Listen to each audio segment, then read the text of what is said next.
So here's how big the engine of an average commercial airplane looks like. These engines are not just big for nothing, they are actually really powerful, and most of the times they are located on both wings of the aircraft. So it can be one engine per wing or two engines per wing. Those are the most popular ones. But one thing you should know is that these big and powerful engines are not exactly what is responsible for making something as huge and big as an aircraft to be able to fly in the air. Well, they do help a bit, but they are not solely responsible for making an airplane to be able to fly. And here's what I mean. So the main reason why something as huge and big as an airplane is able to fly in the air is actually really simple. Well, at a glance. So it's because of the wings, and here's why. The wings of an airplane is not just a random piece of metal attached to each side of the plane. It has a particular shape called an airfoil shape. And as you can see, the top is kind of curved while the bottom is somewhat flat. So this airfoil shape is what is behind the entire concept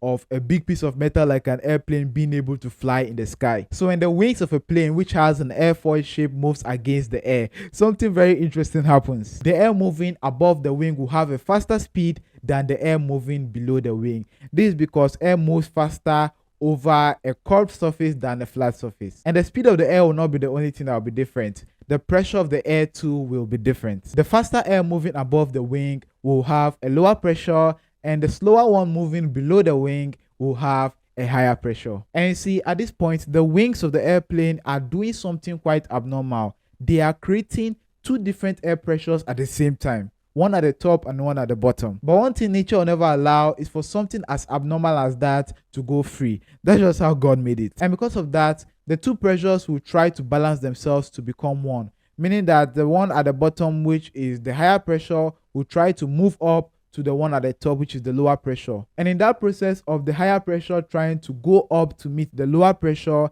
it ends up lifting the entire wing of the airplane with it, and that in turn will end up lifting the entire airplane. And that phenomenon is called lift, and that is what is responsible for making something as big as an airplane being able to fly. But know that in order for this lift process to happen, the airplane needs to be moving at a particular speed to first overcome the resistance from the air, and this is when the engine comes in. So these powerful engines we talked about earlier gives the airplane something we call thrust. This thrust is what's responsible for pushing the airplane forward and giving it the speed it needs, both on the runway and also in the air.